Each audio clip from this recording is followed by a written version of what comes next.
Ni hao.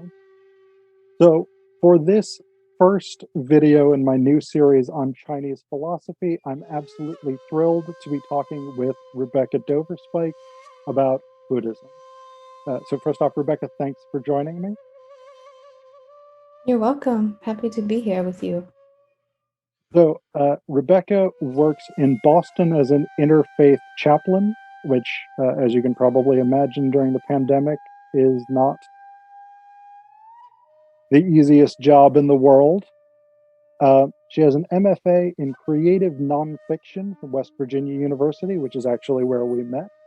I was in my doctoral program while she was doing her MFA. And she has a Master of Divinity from Harvard Divinity School, where she went for their Buddhist ministry initiative.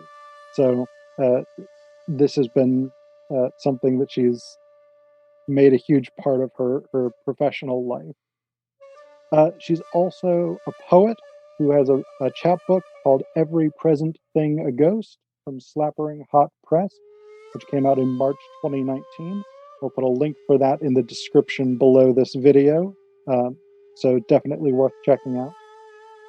Rebecca is from Wisconsin, and she encountered Buddhism in college in 2003.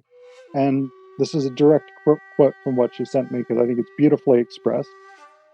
It felt like language for something she felt, I can't read my own writing here, innately, but had not previously had language for, like remembering something deep.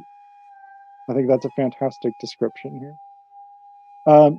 She studied and practiced various types of Buddhism until finding a home with Soto Zen Buddhism and the Greater Boston Zen Center community. So again, Rebecca, thanks for joining us. Thank you, Phil. And I want to start out with a very broad question, which is, can you give us a sort of basic sense of the tenets of Buddhism, of what this faith is all about? Definitely.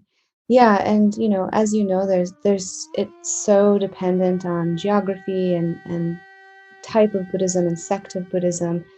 There's Theravada Buddhism, which is the earliest form of Buddhism. And so at Harvard, I studied the Pali language, which I love the process of translation from these ancestors in this ancient language. And then something like Zen is in the Mahayana Buddhist tradition, so it's a little bit later form of Buddhism.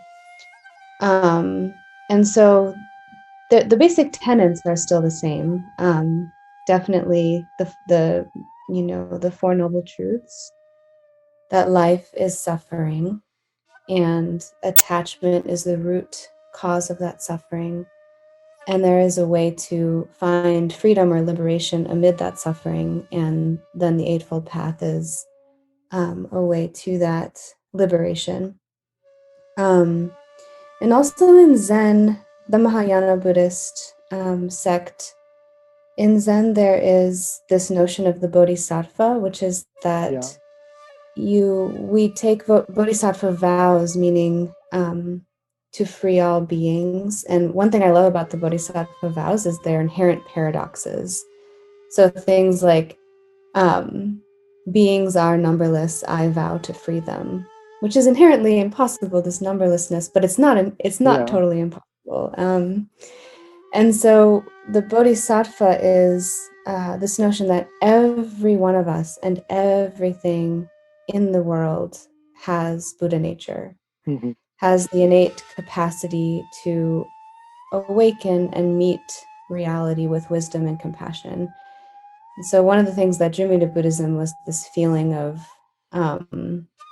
there's this deep innate good in people, and it's revealing, beyond causes and conditions to kind of get to that through this practice. So I'd also say that in Zen, there's a lot of talk around and teachings around kind of like an intimate oneness between things, an interconnectedness, and that every being, sentient and insentient, like has the form of innate emptiness as well as it has form.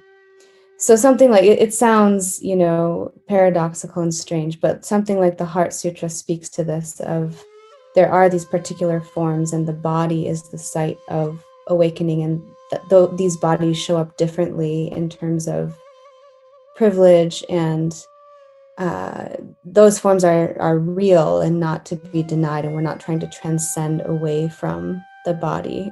And at the same time, there is this emptiness in which there is actually no separation between me and you, or Yeah. between this computer and me. There is this innate emptiness as well as particular form. Okay. Yeah. So, I want to just follow up on one thing that you just said. My understanding of the idea of bodhisattvas is that they're kind of like saints, like they're Buddhist practitioners who have achieved nirvana, who've achieved enlightenment, but sort of turned back to the world to act as teachers and things like that. Is that a sort of incorrect way of understanding the idea, or No, are there not at all. differences? Yeah. No, and I too should qualify that I'm definitely speaking as a student of Zen, and one of the things I love about Buddhism is this like beginner's mind, and so there's a lot of room for not knowing and uncertainty, and there's no sort of this is like the right way in a sense. Yeah. But I think that's a really commonly held view, and I think another path in is how to practice engaged Buddhism while being the imperfect humans that we are, not Yeah. yet having achieved really anything. And so we do a lot of practice around we can't really achieve enlightenment. It's like, or enlightenment is not something to achieve, but it's really waking up to what is here and now in this very moment. And that's really all it is, which can be really discouraging in many moments where like, but I'm on this path to this awakening. And it's actually like, how can we not wait until we're perfect to engage in trying to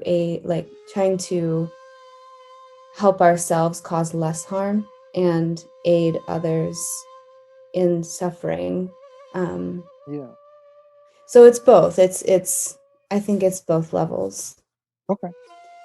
Yeah. So sort of the perfect is the enemy of the good kind of mentality. Like if Yeah, you there's wait so much until room for you're error. enlightened. Yeah. Okay. Yeah. So you had also mentioned the Four Noble Truths in the Eightfold Path. Um, these are things that I've always heard about as sort of central tenets of Buddhism. So can you give us a little more detail about these ideas? Yeah. I will say on a personal level, sometimes with the Four Noble Truths, I just stop at life is suffering. Like it helps me a lot in chaplaincy actually to be in the hospital and feel, life is suffering. Yeah. My own particular suffering, others' suffering. We are in this sort of sea of suffering, and it is connecting that we are of the nature to be wounded. We are of the nature to grow old, be sick, to die. These are just facts of being alive. And so one of the ways I feel the Four Noble Truths is that it's a turning toward, what's true, what's real. Yeah. Yeah, and so life is suffering, attachment is the cause of suffering. I think I get a little bit confused or hung up on the word attachment because I think it can be I think it can be understood as don't care about anything, or like this sort of Yeah. nihilistic, don't love because then it causes suffering, Mhm. but love is different from attachment, and caring is different from attachment, and grief is in tandem with love. But love and grief are also, part of things. Um, So that's really yeah, interesting because I've also seen that translated as desire is suffering. Um, yeah, that's so true. like in in Taoism, for instance, Lao Tzu makes a distinction between the desire for luxuries and needing to have one's basic needs met. Um, so, I mean, is there a sense here that this is about excessive attachment, excessive desire, or is this simply a sort of base level observation that by its very nature, being attached to something or desiring something is suffering? It's such a good question. Yeah.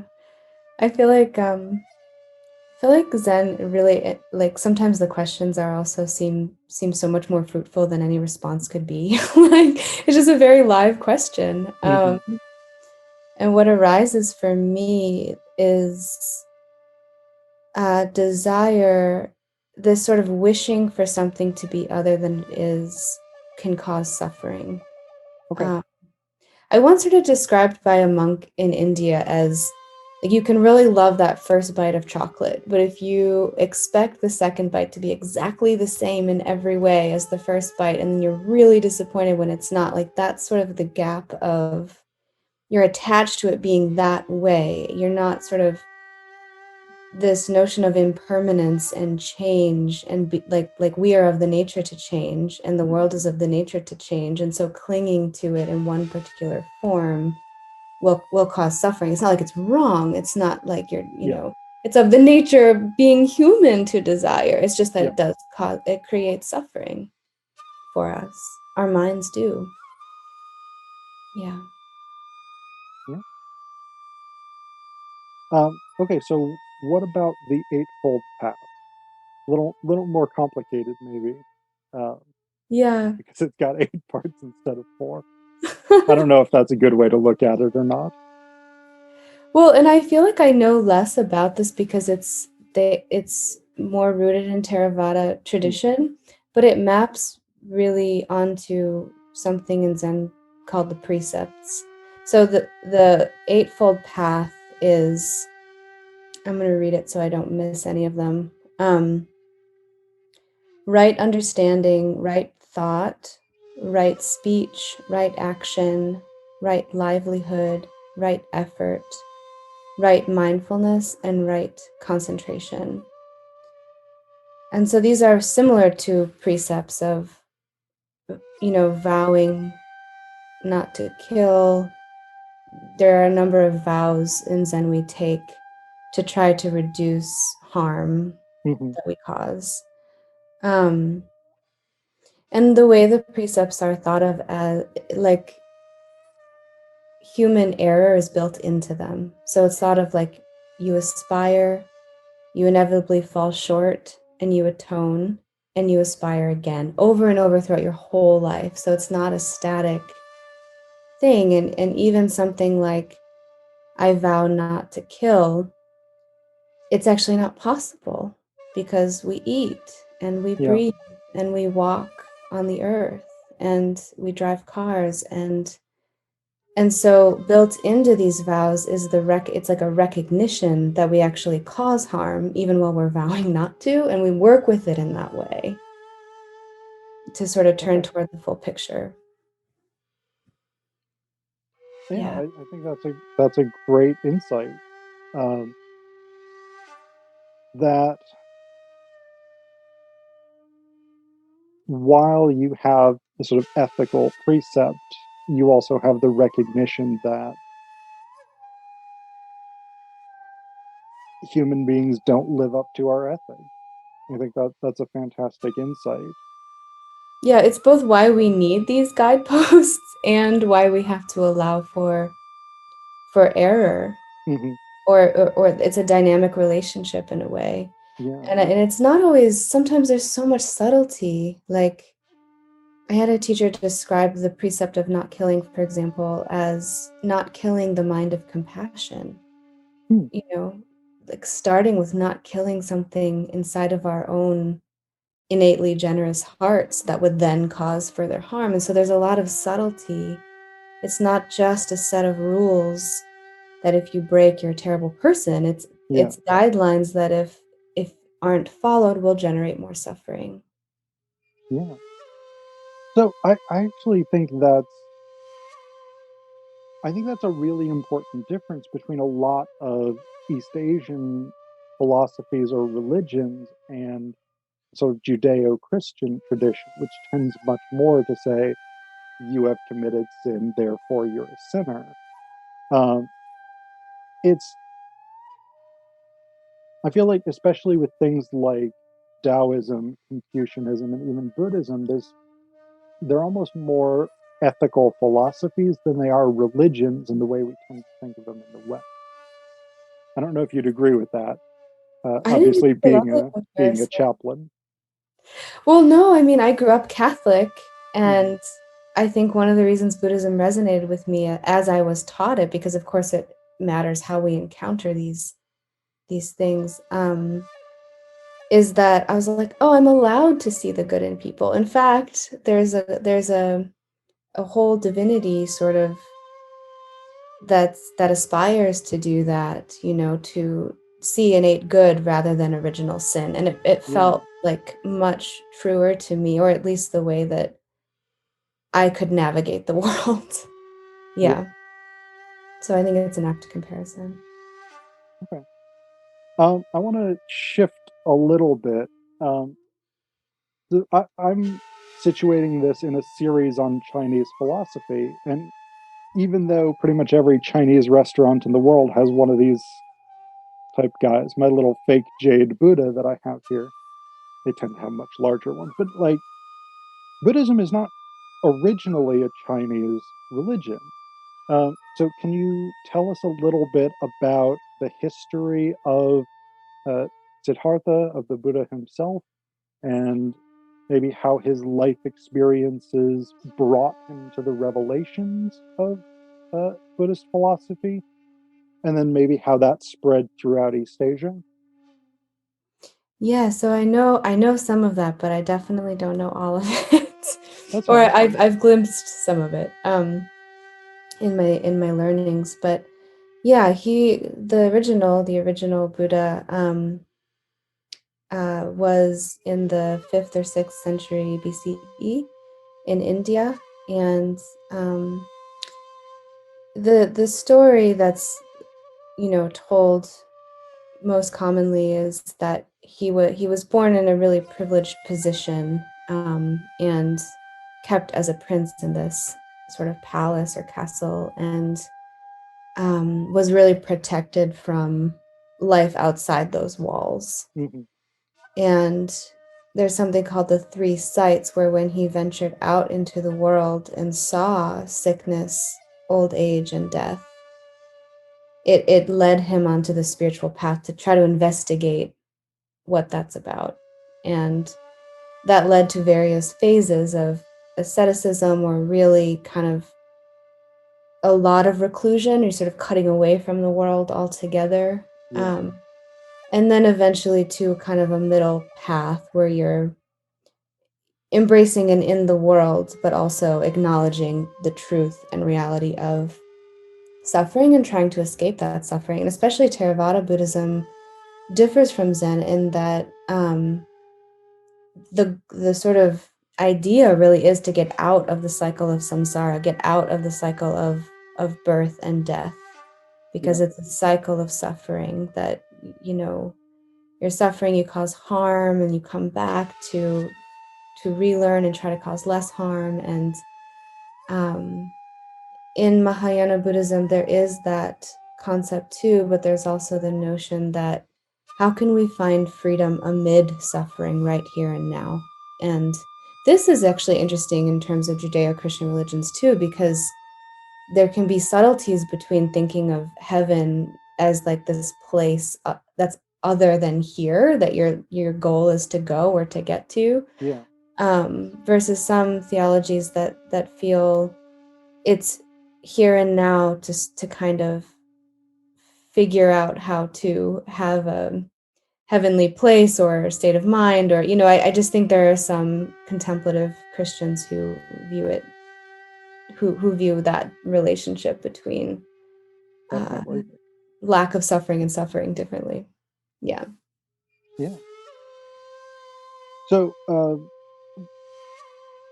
the Buddha himself was Indian, but Buddhism is not that major a religion in India today.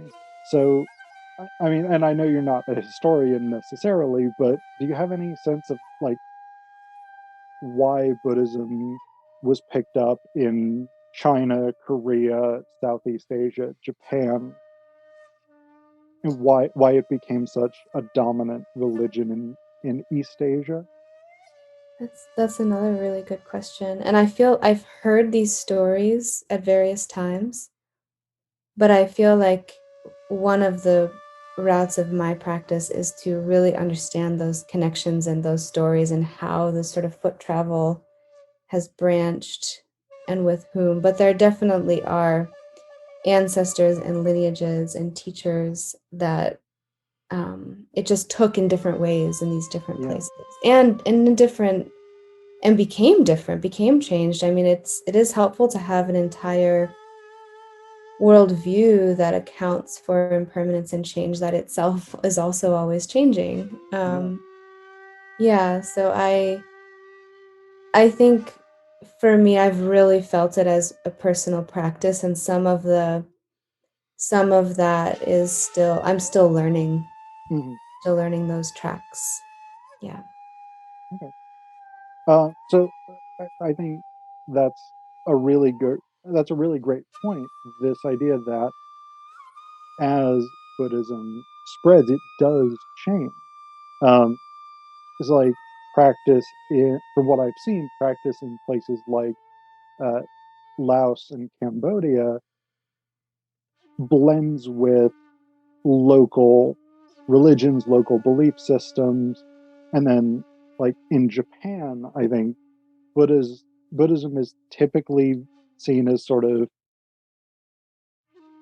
what they call life religions, where like marriages, births, things like that, whereas Shinto is more associated with things like funerals and things like this. Yes. I think that's one of the really interesting things for me about Buddhism is that it has this great flexibility and this uh, willingness to be incorporated alongside pre-existing local beliefs. Yeah, absolutely. And there's this way that we organize time in a linear fashion. So Dogen is like the founder of the Soto Zen lineage, and he's in the 12th century Japan. Yeah, Um, and Siddhartha Gautama's way back. But there's also within Buddhism a notion of simultaneous time and cyclical time. And yeah, so the relationships are so interesting that it's both. It's both this linear kind of movement and this kind of movement always. And we think of turning the Dharma wheel. It's a wheel. And, with each turning, like more truth is given out into the world. hmm so I want to move us forward in time, You want to if we turn? can. I want to turn the wheel of time forward a little. Um, Westerners have been really interested in Buddhism for over a century. I mean, it's had sort of periodic revivals. Like I think the Romantics in the early 1800s had a conception of Buddhism. In the 1920s, it resurged. But I've heard a lot of criticism that Westerners often get things wrong about Mhm. Buddhism, Mm. which, I mean, so do you have a sense that there are things that Westerners get wrong, or is it simply understanding Buddhism in a different way? Mm. That makes me want to read this piece from our sutra book that you'll link to. Yes. Down below in the description, there will be a link to uh, the books that Rebecca's been referencing. Yeah, and so this piece, the sutra book is part of the liturgy service we have at the beginning of every practice sit, where We have whoever's giving the Dharma talk chooses the readings, and we do some chanting together and read these pieces, which are taken from different sources, which are all listed here. And so it's a really wonderful anthology of the Zen Buddhist practice. And you can even do like word searches if you're just interested in enlightenment or darkness or precepts. You can search for these words and find a whole bunch of poetic and pragmatic both descriptions. So this is called Awakening to Discouragement, from a book called Nothing to Grasp. Part of waking up is becoming sensitive to how we become discouraged, how we close down, and where we go for false comfort. To wake up is to become aware of the tendency to judge ourselves, to take our failures personally, to fall into despair, self-pity, depression, frustration, anger, or wherever we tend to go when we believe the story that we are a person who can't do it right. Seeing all of this is enough. Awareness is its own action. We don't need to analyze it or impose changes based on our ideas of what should be happening. Just being awake to the present moment as it is and seeing clearly what is happening, this is transformative. We are simply awake here and now. Lovely. Yeah. And so, and there's so much in Buddhism about stories. Like the mind is of the nature to give a lot of narrative to the things that we experience. And so there are so many different forms of even Western Buddhism at this point. There's a lot of cognitive-based mindfulness meditation, which has helped a lot of people. There's insight meditation, there's Vipassana meditation, and I think people find their own ways in. And I have definitely been guilty of judging or feeling like, oh, that insight stuff is too like separated from the root or something. But I think New Age hippies and things. yeah, especially the things that are sort of that our culture, capitalism, kind of, there's popcorn with pink Buddhas on it in the grocery store, and that seems a little bit different than these other types of ways into different forms of Buddhism and different kinds of practice, and they may lead to any number of other things as well. For myself, I think I appreciate in Buddhism that the Buddha always said, try it for yourself. Don't take my word for it. Like experience things, experiment, play, see if you think this is true. And for myself, I really wasn't grounded in regular practice until I found community. It was a huge piece for me. I couldn't have a solitary practice despite trying. It just didn't take. But for some, that works for them.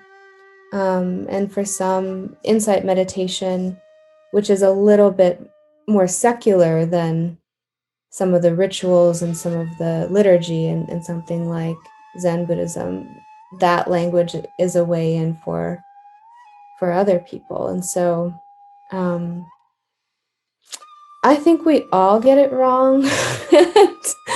And we also just have to be in tune with our own wisdom and with what's really helping us thrive and whatever it is that is, helping our hearts connect to the world and helping our hearts make contact with reality and aiding in spiritual friendship and abundance, whatever that is, that isn't false comfort, because that's really easy to do too. And sometimes even that's needed. It's all included, but yeah. So I think that takes us to the last question that I'd wanted to ask you, which is about right now in the midst of a global pandemic, very stressful times for most of us. Are there particular things that non-Buddhists can draw from Buddhism that may be maybe especially comforting, or things like that? Things that you would recommend to help people sort of deal with the stress of the world right now, especially? Yeah. Yeah. Sometimes when we sit in meditation, silent meditation practice, one way it's taught is that things like fear and pain and anxiety will never go away because of sitting. It's more a practice of trying to remain, trying to have equilibrium amid the waves that feel like they're gonna like bow you under and crash you Yeah. over. So that has helped me a bit at times, that to sort of acknowledge and allow for the waves to be there. Um, and I think most importantly is this thing of spiritual friendship, like where you really find people that you want to be more like, that Mhm. you want to grow, or not even necessarily people, maybe it's nature or other life forms, you know, that are non-human company, but where you find community, where you find spiritual companionship, um, is it's so helpful. Uh, yeah. And to remember that really you're not alone, even when you feel alone, that everything in your own human heart is not just yours alone to bear. It feels really personal and it feels really Yeah. particular, but it's on behalf of all beings. It's everyone has that capacity to be enraged or to feel failure or to feel shame or to feel joy. Like we all sort of have a capacity to resonate with the things that we're experiencing right now. So Yeah. um yeah, and that compassion can look really in a lot of different ways. It's this notion of bowing down to things is to acknowledge that I am not separate from that. I am not separate ultimately from the mob that stormed the Capitol, even Yeah. though I judge it fiercely and am harmed by it. You know, both are true. And what is it in me that is like that rage? What is it in my life, in my mind, that I could work with to not put more of that out into the world? Um, and social justice is real as well, and Yeah. it's, you know, this commitment to honoring these values, and by like being angry is not inherently a bad thing either, you know. And so I think you know, trying to remember that we're not alone even though we're very isolated is Yeah. something that Buddhism can offer. And it's helped me at times. And I also imagine. to remember that it's going to come and go. I'll feel something spiritually and it feels like a truth, but it may be like the moon goes behind the clouds for a while. It's still there, but I'm not always going to feel it. And so making space for when you do feel really isolated and it doesn't feel like you're connected to anything, Yeah. even though ultimately we still are. All right. Yeah. Thank you very much. Yeah. Those are fantastic insights, I think. Uh, Yeah. Take a look at the sutra book. It's really beautiful. yeah. And again, that's going to be linked in the description down below this video. One last thing, I forgot, I was going to mention this when I was introducing Rebecca. One of the earliest videos on my YouTube channel is from when Rebecca and I went to a conference together, I think in 2012. Oh, yeah. We were, we were on a panel together. Uh, and so I have the video of her presentation at that conference, in addition to my presentation, is one of the very first videos on this channel. So, uh, So now there's bookends. yeah, I mean, I don't know that sort of, I don't know that there's any greater insight or purpose behind that observation, but it is a great presentation. So I'm gonna put a link to that up in the top corner of this video. You should be seeing a card. And again, I'd encourage you to check out Rebecca's poetry collection, and maybe try and incorporate some of the insights of Buddhism into your own life, if you aren't already. Yeah, thank you, Phil. And I think this whole conversation, as well as the conference in 2012, shows that a lot of the things, like it shows what dialogue and friendship is as an investigation. It is Yeah. like company, and new insights mostly arise through conversation and dialogue, and not in isolation. So thank you for talking with me about something that I love so much. Thank you for taking the time.